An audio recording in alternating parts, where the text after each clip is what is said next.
30 de enero de 2026. Una verdadera bomba cae sobre la élite global. Más de 3 millones de páginas de documentos y miles de videos oscuros relacionados con el nombre de Jeffrey Epstein son revelados oficialmente. El mundo entero se tambalea cuando figuras ilustres como el expresidente Bill Clinton, el príncipe Andrés, el multimillonario Bill Gates o el gran físico Stephen Hawking son señalados y nombrados inesperadamente. Para quienes nunca han oído este nombre, Jeffrey Epstein no era solo un glamuroso multimillonario de Wall Street. A lo largo de décadas, este hombre manipuló silenciosamente una de las máquinas de tráfico sexual más crueles de la historia moderna. Utilizó su infame avión privado Lolita Express y la isla aislada de Little St. James para cazar y encarcelar a cientos de niñas menores de edad, convirtiéndolas en juguetes ofrecidos para el placer de la alta sociedad. Sin embargo, esas acusaciones bañadas en lágrimas resultaron ser solo la punta de un iceberg teñido de sangre. Detrás de las puertas cerradas, una red mucho más oscura está emergiendo gradualmente, obligándonos a preguntarnos con escalofríos: ¿era esa sucia isla de Little St. James realmente solo el lugar de aterrizaje para los instintos animales de un multimillonario? O, como rumorea la opinión pública, todo el lugar era una máquina gigante equipada con cámaras ocultas dedicada a grabar imágenes comprometedoras para chantajear y asfixiar a presidentes, miembros de la realeza y a las mentes más brillantes del mundo. ¿Por qué en 2008 un crimen tan atroz fue borrado tan fácilmente con 13 meses de prisión, una pena ligera como una pluma? ¿Será que esa sentencia parodia no fue para salvar a Epstein, sino un paraguas protector para decenas de funcionarios gubernamentales y poderes financieros aún no nombrados, para que el fiscal de aquel año tuviera que exclamar una advertencia inquietante: «No lo toquen, él pertenece a la inteligencia»? ¿Por qué en la impactante desclasificación de 2026 aparecieron de repente rastros de una investigación de la Administración de Control de Drogas, DEA? ¿Podría ser que la red de esas pobres niñas fuera solo un cebo al servicio de un imperio de lavado de dinero clandestino, donde se entrelazan los enormes flujos de capital de los magnates tecnológicos y de Wall Street? Y, finalmente, aquella noche en la celda de aislamiento más fortificada de los Estados Unidos, las cámaras quedaron ciegas de repente, 2 guardias se quedaron dormidos accidentalmente. ¿Fue su partida la muerte de un hombre desesperado, o en realidad una orden de silenciamiento perfecta firmada por los mismos políticos que ocupan los cargos más altos, aterrorizados ante la perspectiva de ser expuestos a la luz? La verdad siempre está enterrada más profundamente de lo que la prensa se atreve a escribir. Ya sea que nunca hayas oído hablar de Jeffrey Epstein o creas que conoces demasiado bien los crímenes de este monstruo, mira el video hasta el final, porque resulta que todos, nosotros, no sabemos nada. Enero de 2026. Una mañana fría en Washington, D.C., el Departamento de Justicia de los Estados Unidos pulsa oficialmente el botón de publicar para el archivo electrónico más grande en la historia de la investigación de crímenes sexuales. Más de 3 millones de páginas, 2.000 cintas de video y 180.000 fotos relacionadas con Jeffrey Epstein son oficialmente desclasificadas. El mundo entero contiene el aliento. El enorme tráfico de usuarios colapsa el sitio web del gobierno en apenas los primeros 10 minutos. Pero lo que realmente horroriza a la gente no es el volumen de papeles, sino la crudeza despiadada de lo que se revela. Los analistas indican que entre las 2.000 cintas de video halladas en la mansión de Manhattan y en la isla Little St. James, hay secuencias filmadas con cámaras infrarrojas ocultas en lo profundo de los huecos de las paredes, detrás de los espejos bidireccionales de los dormitorios y las salas de masajes. Su resolución es tan nítida que se puede identificar cada lunar, cada cicatriz en los cuerpos de los invitados más poderosos. Los nombres del expresidente Bill Clinton, el príncipe Andrés o el multimillonario Bill Gates ya no son simples líneas ambiguas en los registros de vuelo. Los documentos de 2026 exponen memorandos que detallan cronologías, habitaciones específicas e incluso listas de regalos especiales preparados para cada uno. Aún más impactante es la aparición de expedientes con el nombre en clave Operation Shadow. Se trata de informes confidenciales de la Administración de Control de Drogas, DEA, y de unidades de investigación financiera. No hablan solo de sexo, hablan de lavado de dinero. Los investigadores descubrieron una serie de fideicomisos fantasma, Ghost Trusts, creados por Epstein en paraísos fiscales, donde cientos de millones de dólares de orígenes oscuros eran moldeados hasta convertirse en inversiones legales. Hay teorías de conspiración que se están volviendo realidad, que esa red de tráfico de menores era en realidad solo un cebo para atraer a la élite a una macrotrampa de chantaje, convirtiéndolos en marionetas de un juego de lavado de dinero transfronterizo. Pero para entender cómo un hombre sin títulos académicos pudo operar una máquina tan terrible bajo las narices de las agencias de inteligencia, debemos retroceder en el tiempo hasta los años 70, donde el monstruo comenzó a aprender cómo usar una máscara humana. Jeffrey Epstein, nacido en 1953 en Brooklyn, era un mentiroso innato con una ambición sin fondo. En 1974, de una manera casi milagrosa, este joven que nunca se había graduado en ninguna universidad, se instaló cómodamente como profesor de matemáticas y física en la escuela Dalton, la institución privada más prestigiosa de Manhattan. Detengámonos un momento en este hito. El hecho de que alguien sin títulos entrara en Dalton no fue un simple error administrativo, fue un cálculo despiadado. En Dalton, Epstein no solo enseñaba, estaba accediendo a una mina de oro de contactos. Los padres de los alumnos eran magnates financieros, políticos y directivos de Wall Street. Aunque fue despedido en 1976 por comportamiento inusual, la etiqueta de profesor de la escuela Dalton ayudó a Epstein a poseer lo más valioso, la confianza de la alta sociedad. Fue allí donde conoció a Alan Greenberg, director ejecutivo de Bear Stearns. Dalton no fue el lugar donde fracasó, sino la plataforma de lanzamiento perfecta para que un desconocido caminara directo al corazón del sistema financiero mundial. Gracias a ese impulso, Epstein ascendió vertiginosamente en Bear Stearns, comprendió cada resquicio del flujo de dinero y luego fundó su propio imperio, J. Epstein & Company. Pero este es el punto clave que los documentos de 2026 acaban de esclarecer. Durante décadas, su único cliente real fue una sola persona, el multimillonario Les Wexner, el magnate detrás de Victoria's Secret. Esta relación es una incógnita oscura de la historia financiera. ¿Por qué un viejo zorro de los negocios como Wexner firmó un poder notarial total, Full Power of Attorney, a favor de Epstein en 1991? Este documento permitía a Epstein firmar en nombre de Wexner, decidir sobre todas sus propiedades inmobiliarias, todos sus impuestos y todos sus fideicomisos. Esa generosidad fue tan extrema que Wexner le compró a Epstein la mansión de 7 pisos en la calle 71 de Manhattan, la casa privada más grande de la ciudad de Nueva York en aquel momento.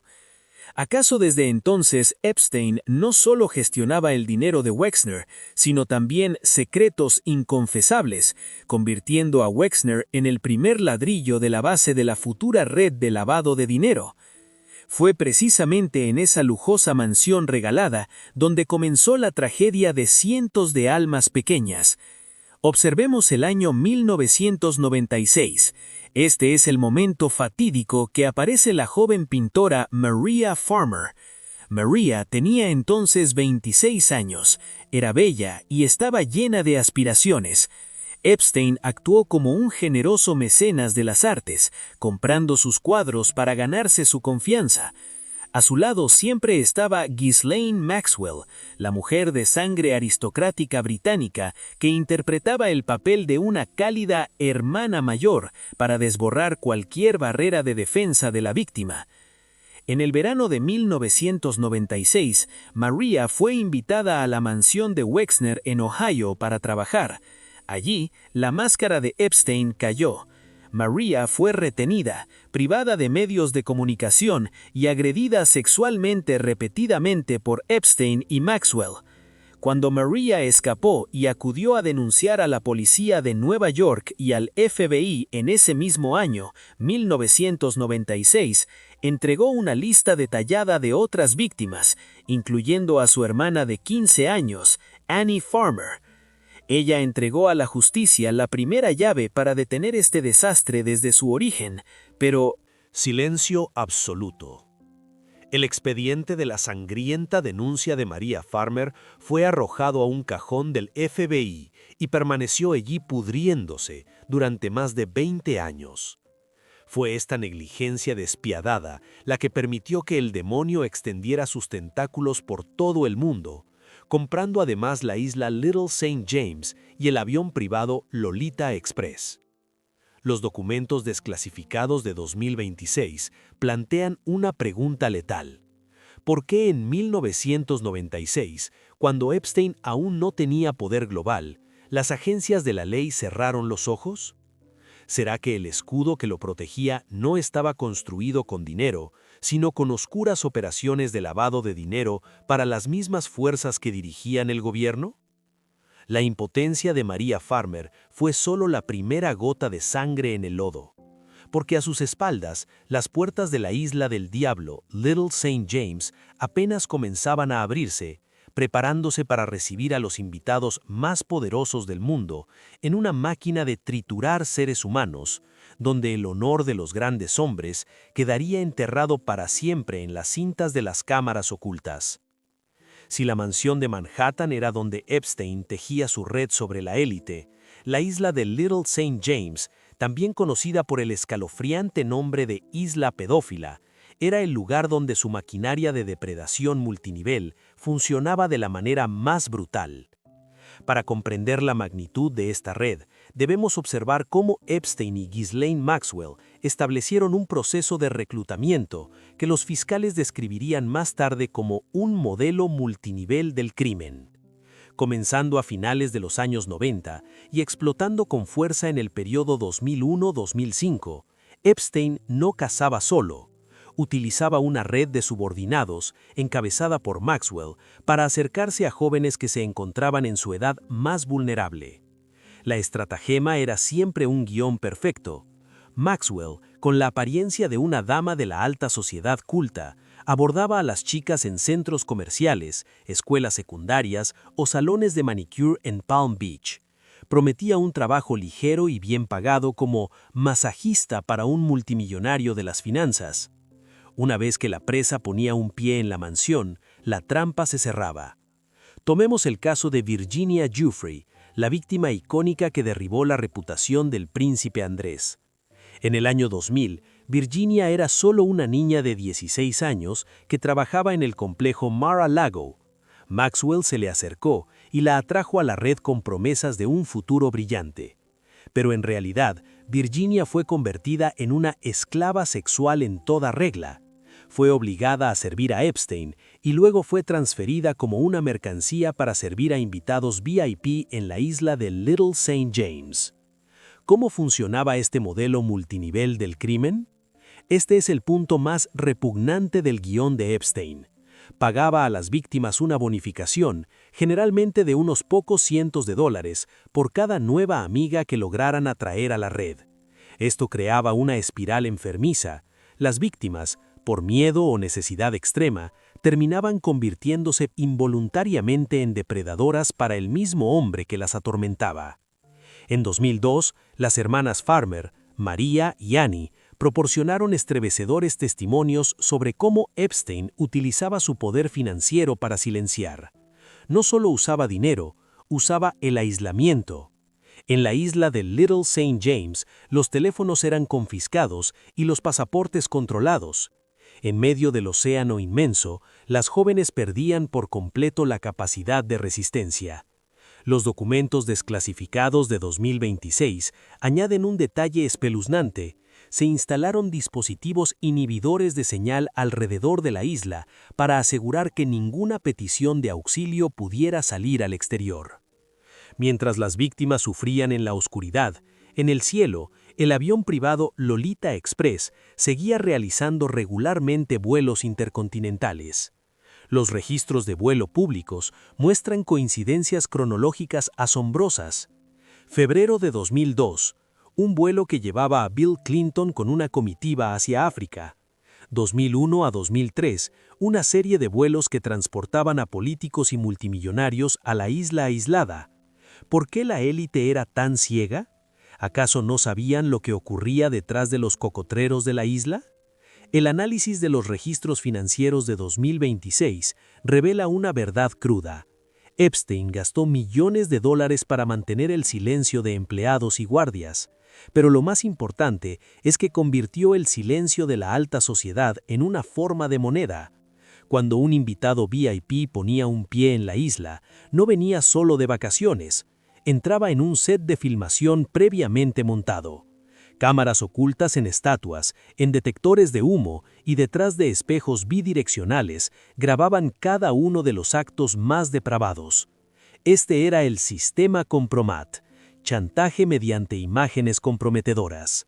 Los documentos desclasificados más recientes revelan que Epstein poseía miles de discos duros con filmaciones clandestinas de políticos.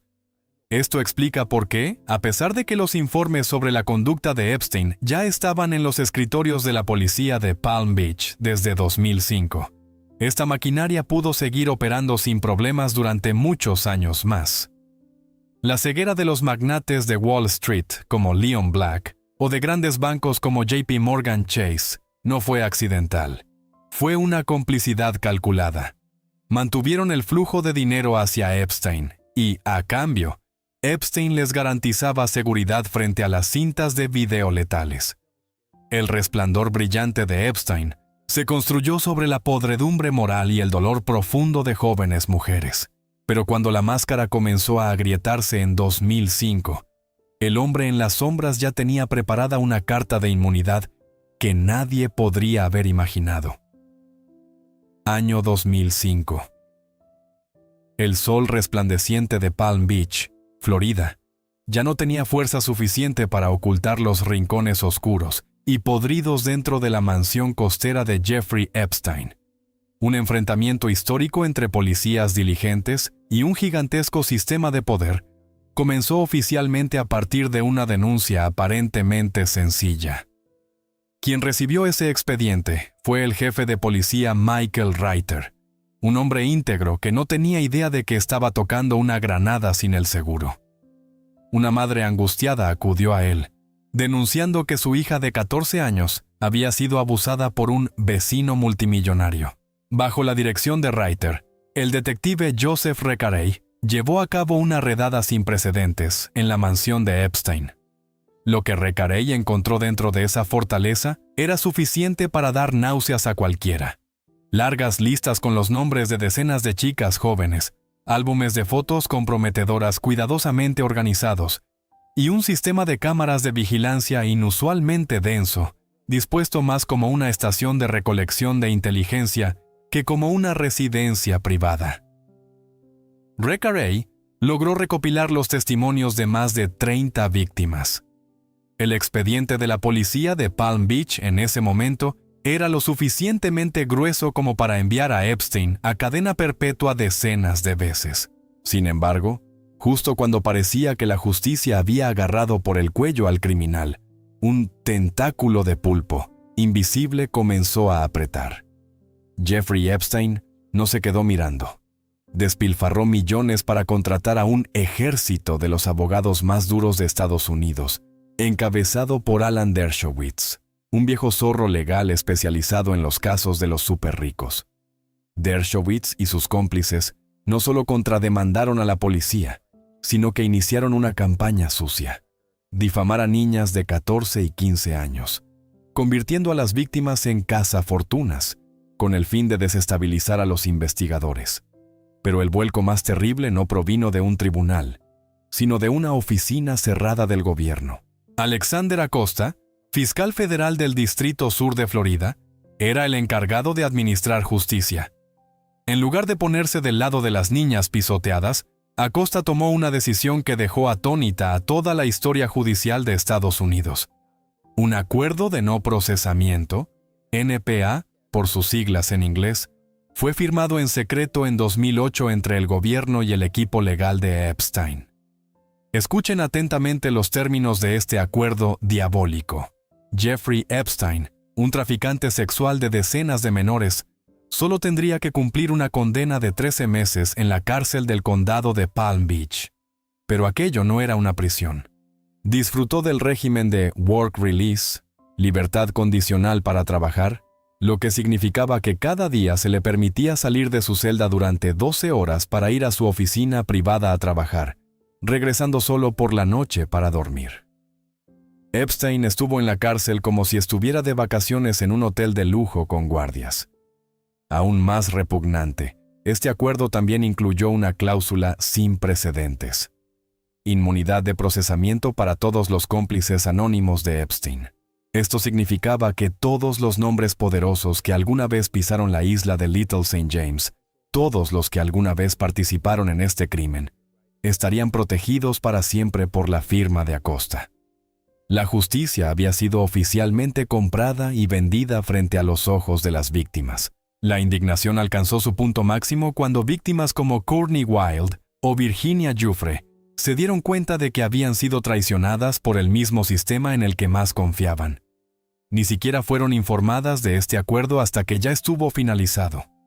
¿Por qué Alexander Acosta hizo eso? ¿Por qué un fiscal federal estaría dispuesto a cambiar todo el honor de su carrera para salvar a un pedófilo?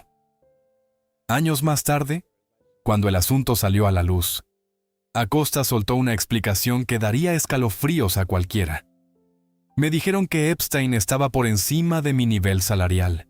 Él pertenecía a la inteligencia. Esa frase no fue solo una justificación.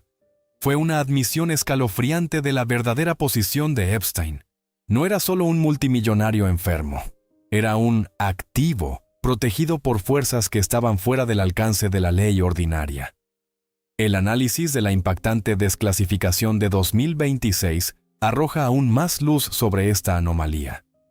Durante su encarcelamiento disfrazado en Florida, Epstein mantuvo un contacto regular con figuras como Ehud Barak, ex primer ministro de Israel. Las grabaciones de las cámaras en el área de detención fueron borradas misteriosamente justo después de que él se fuera. La sentencia de 2008 no fue un fracaso del sistema, sino una exhibición suprema de poder. Demostró que Epstein poseía un enorme paraguas que ni siquiera los policías más íntegros como Michael Reiter podían perforar. Salió de la cárcel con el aire triunfante de alguien invencible. Continuó comprando una segunda isla, Great St. James, y siguió invitando a multimillonarios tecnológicos como Bill Gates o a destacados académicos a sus fiestas. Epstein creía que era inmortal, que esas cintas grabadas a escondidas en la oscuridad eran su tarjeta de inmunidad de por vida, la cual usaba para asfixiar a la alta sociedad. Pero el multimillonario estaba equivocado. En el mundo de los que realmente mueven los hilos, un peón que sabe demasiado y empieza a llamar demasiado la atención. Deja de ser un activo para convertirse en una carga que debe ser purgada en silencio. Y La oscura noche en Nueva York, en 2019, fue precisamente el final predestinado para el hombre que creía tener el cielo entero en sus manos. Normalmente, cuando un delincuente sexual convicto sale de prisión, tiene que vivir a escondidas, llevando una tobillera electrónica y enfrentando el rechazo de la sociedad. Pero para Jeffrey Epstein, la condena de 13 meses de prisión vacacional en 2008 no fue un punto final. Asquerosamente, fue más bien como una medalla que demostraba su poder absoluto. Tras salir de la cárcel del condado de Palm Beach, Epstein no se escondió en absoluto. Al contrario, regresó a lo más alto de Manhattan con una arrogancia extrema. Continuó organizando lujosas cenas en su mansión de 7 pisos. Continuó inyectando millones de dólares a institutos de investigación en Harvard y el MIT. Esta es la mayor contradicción que hace estremecer al público.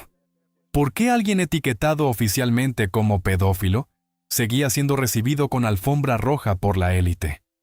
Las líneas de tiempo señalan una complicidad aterradora. En 2011, es decir, 3 años después de que Epstein saliera de prisión, el multimillonario Bill Gates se reunió con él en múltiples ocasiones. El príncipe Andrés seguía paseando tranquilamente con él por Central Park en Nueva York. Los principales académicos seguían volando a la isla de Little St. James. ¿La alta sociedad estaba ciega o la obligaron a estarlo? Los rumores públicos afirman que, durante toda una década, de 2008 a 2018, el sistema de cámaras ocultas en la Isla del Diablo siguió grabando. Las cintas de Compromat se siguieron produciendo. El guardián de los secretos de las personas más poderosas del mundo nunca sería castigado. Pero Epstein se equivocó. Olvidó que, por muy grande que fuera el paraguas protector de las agencias de inteligencia, no podía ocultar la indignación de la época. El verdadero terremoto comenzó a finales de 2018. Esta vez, el golpe fatal no provino del FBI ni del Departamento de Justicia, sino de una valiente periodista del Miami Herald, Julie K. Brown. A pesar de las amenazas y de las fuerzas oscuras que la obstaculizaban, Brown reabrió todo el oscuro expediente de 2008. Fue a buscar a las víctimas que habían sido abandonadas por la justicia, convenciéndolas para que hablaran. Su serie de reportajes de investigación titulada Perversión de la Justicia, Perversion of Justice, estalló como una bomba atómica en medio del movimiento #MeToo que arrasaba en Estados Unidos. El artículo desnudó toda la verdad sobre la sentencia secreta de 2008. Por primera vez, el público estadounidense vio claramente el rostro de Alexander Acosta, el hombre que había traicionado a las víctimas. Bajo la enorme presión de la opinión pública, Acosta, que en ese momento ocupaba cómodamente el cargo de secretario de Trabajo en el gabinete del presidente Donald Trump, se vio obligado a dimitir en desgracia. La caída de Acosta fue la primera señal que demostró que el muro de protección de Jeffrey Epstein había comenzado a agrietarse. Y entonces llegó el día fatídico, el 6 de julio de 2019.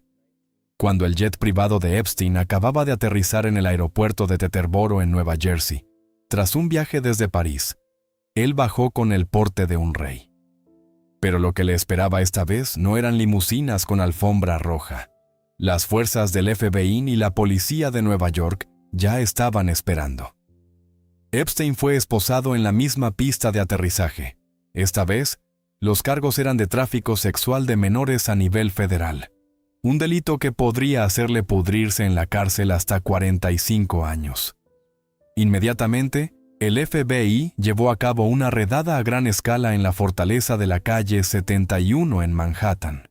Lo que encontraron dentro de la caja fuerte cerrada de Epstein no era solo evidencia de delitos sexuales, sino pruebas de un espía encubierto que se preparaba para huir.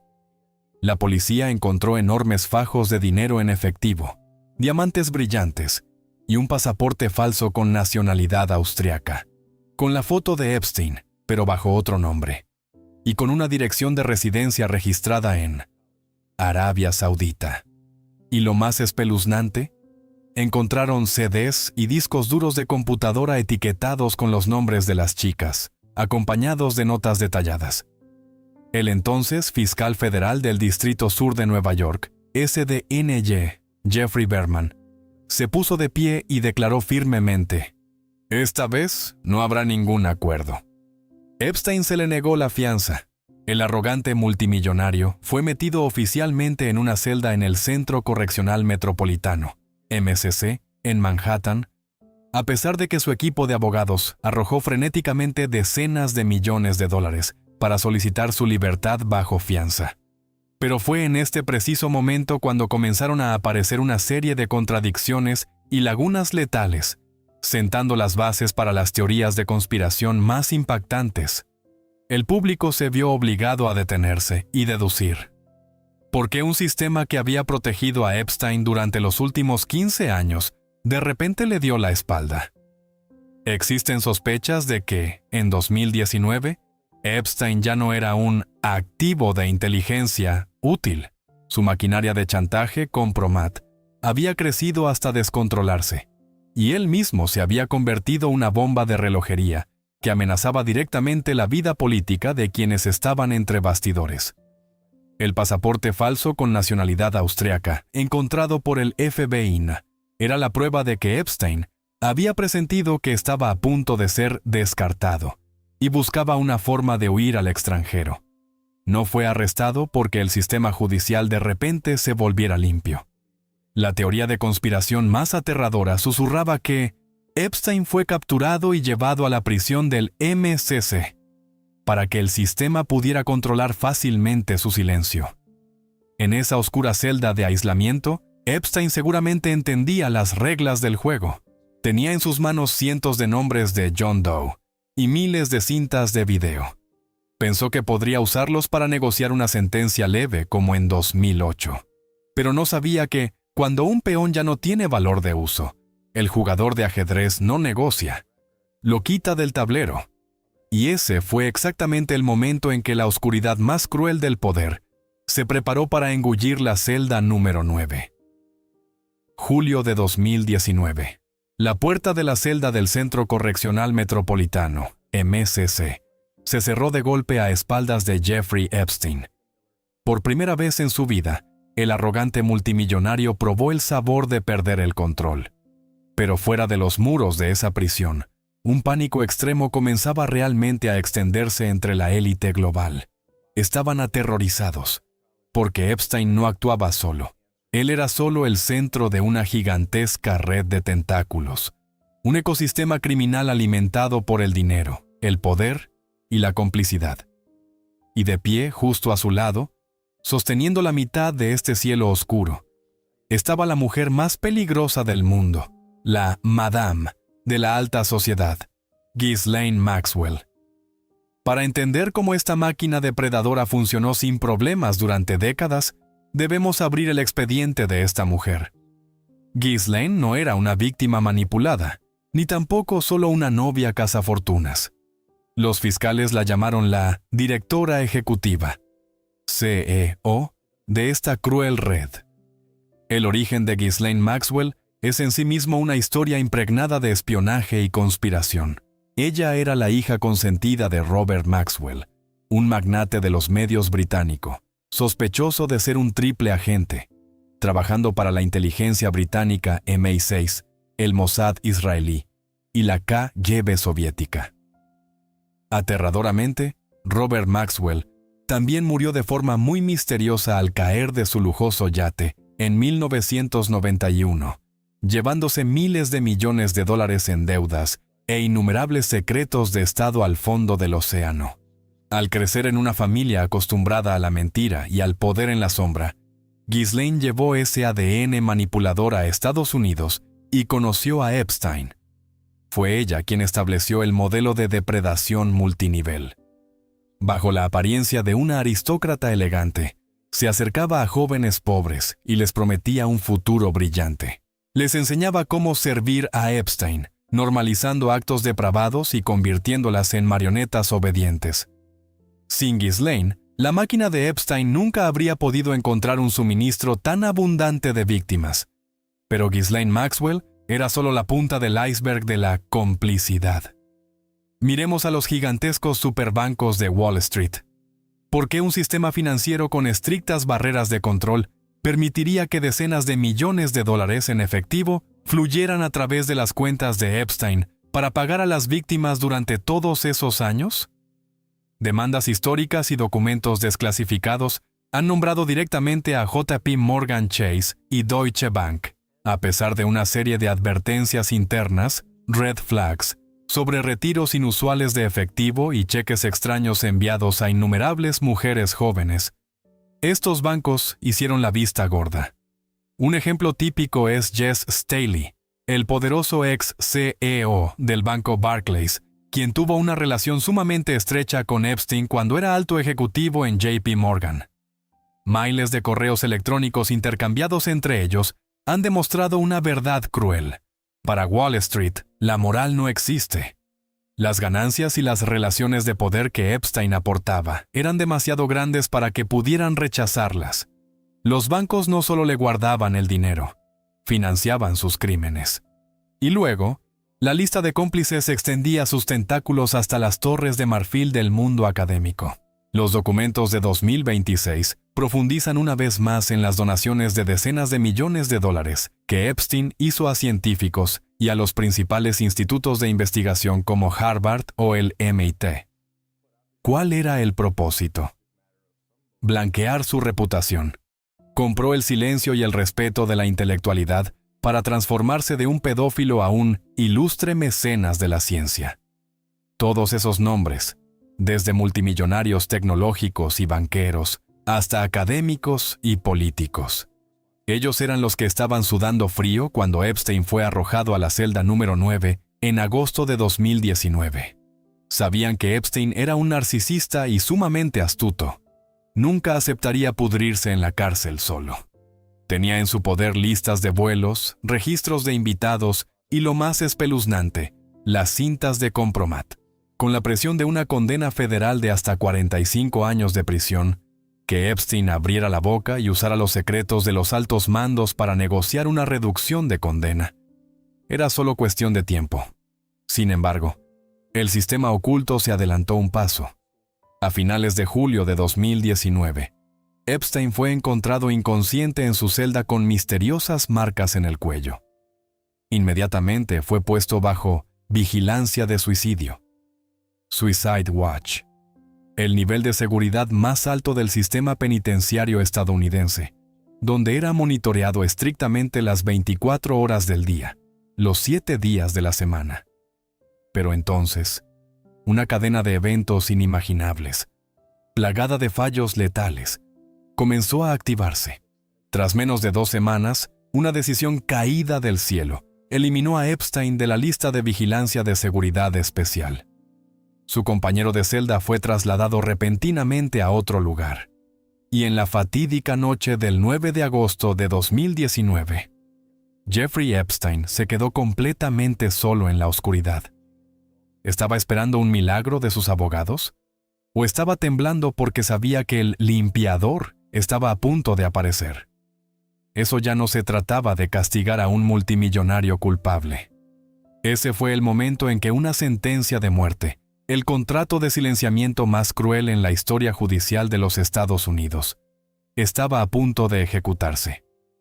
El Centro Correccional Metropolitano, MCC, se erige imponente en el corazón del Bajo Manhattan, apodado el Guantánamo de Nueva York. Es una fortaleza de hormigón inexpugnable, donde alguna vez estuvieron recluidos capos terroristas y el narcotraficante El Chapo. El hecho de que un prisionero de alto perfil pudiera quitarse la vida bajo la estricta vigilancia de cientos de cámaras aquí es algo casi inconcebible. Pero antes de revisar los milagros que cegaron al sistema de seguridad la noche del 9 de agosto de 2019, debemos desenmascarar otro secreto cruel. Una última jugada que este multimillonario lanzó para darle una bofetada directa al rostro de la justicia. Se trata del documento firmado el 8 de agosto de 2019, es decir, exactamente 48 horas antes de que Jeffrey Epstein exhalara su último aliento. Sentado en su celda de aislamiento, Epstein firmó en secreto un nuevo testamento. Desvió toda su inmensa fortuna, valorada en más de $577 millones, a un fideicomiso privado secreto en las Islas Vírgenes, llamado The 1953 Trust, en honor a su año de nacimiento. ¿Por qué un fideicomiso anónimo justo antes de la hora cero? En la ley estadounidense, cuando los activos son transferidos a un fideicomiso privado en un paraíso fiscal, la identidad de los beneficiarios de ese dinero se mantiene en absoluta confidencialidad ante el público. Pero el propósito más siniestro de esta jugada fue precisamente cortar las vías de supervivencia de las víctimas. Epstein sabía que decenas de chicas como Virginia Giuffre y Maria Farmer estaban presentando demandas civiles para exigir compensaciones por los daños físicos y psicológicos que sufrieron durante la última década. Al bloquear $577 millones en The 1953 Trust, Epstein levantó un muro legal gigantesco.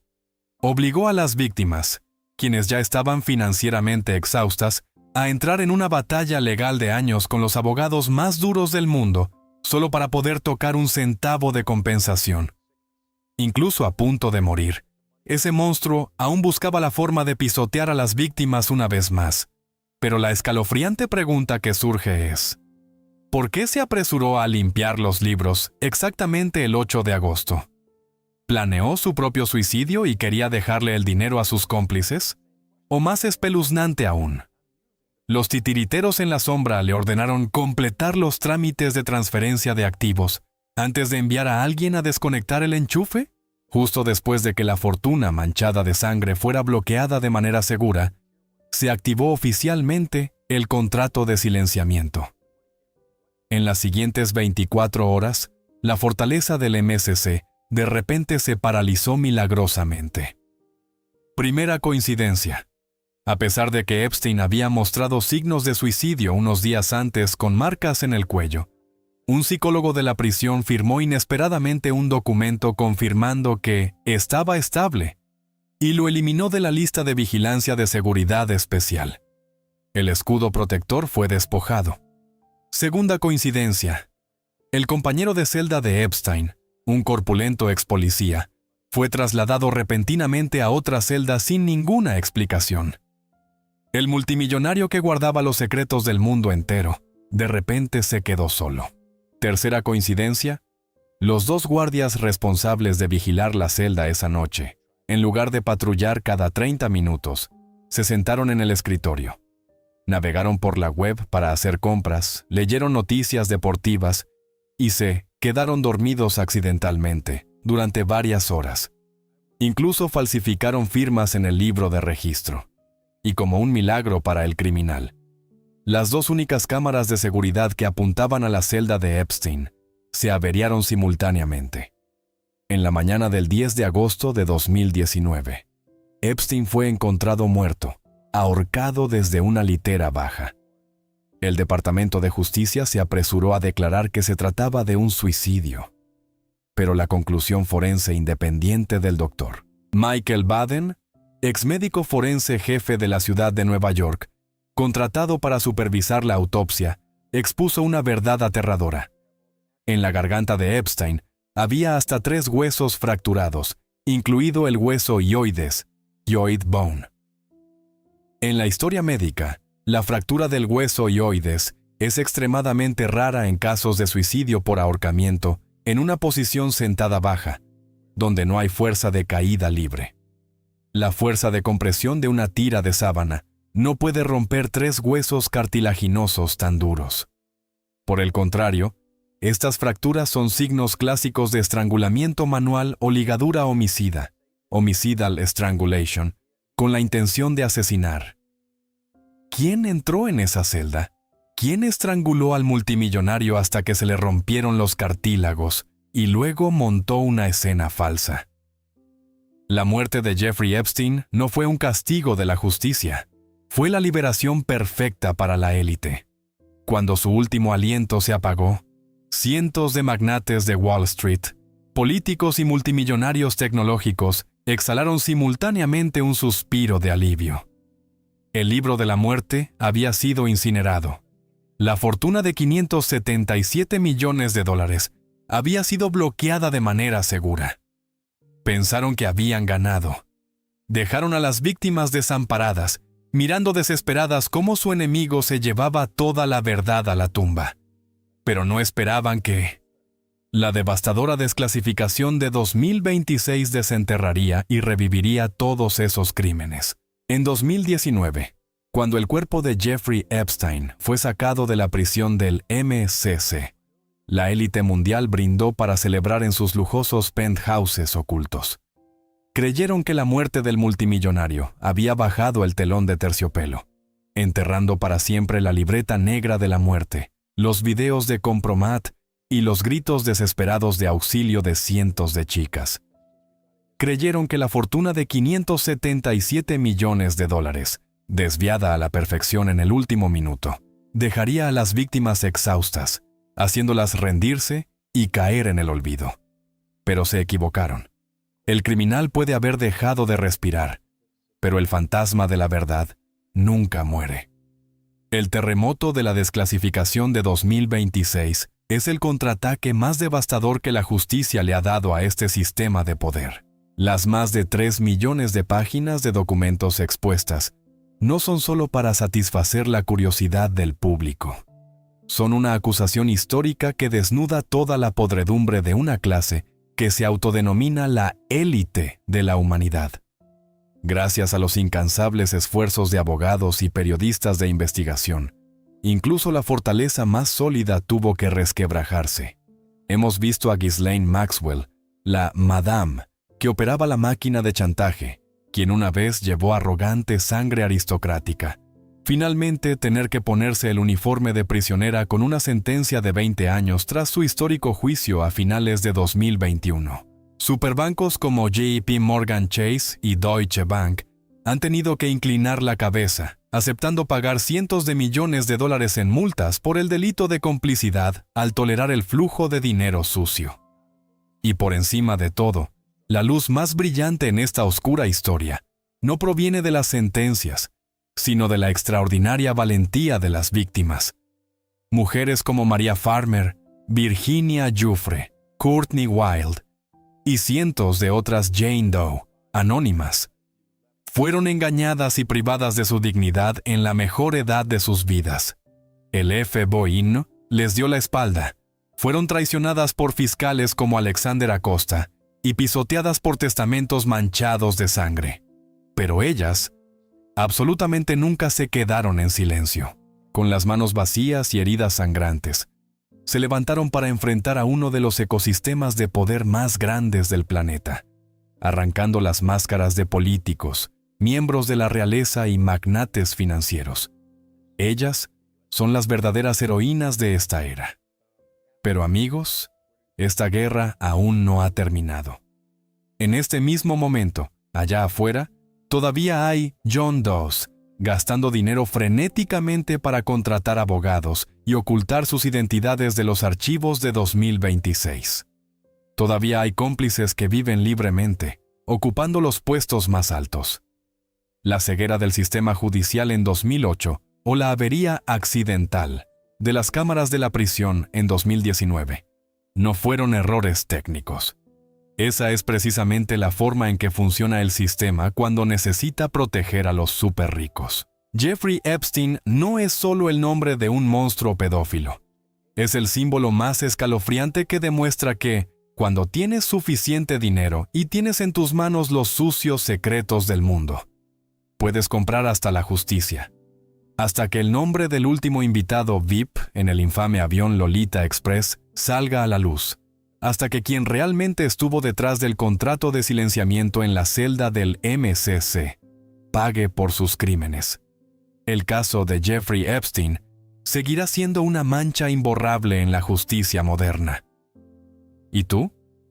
Después de descubrir toda esta cruel verdad, ¿crees que Jeffrey Epstein cayó por desesperación o fue una orden de desconectar el enchufe, perfecta por parte de fuerzas que se ocultan en la sombra? Deja tu opinión en la sección de comentarios. No olvides darle a me gusta, suscribirte y activar la campana de notificaciones para continuar con nosotros el viaje de descifrar los rincones más oscuros de este mundo. Hasta pronto y nos vemos en los próximos expedientes.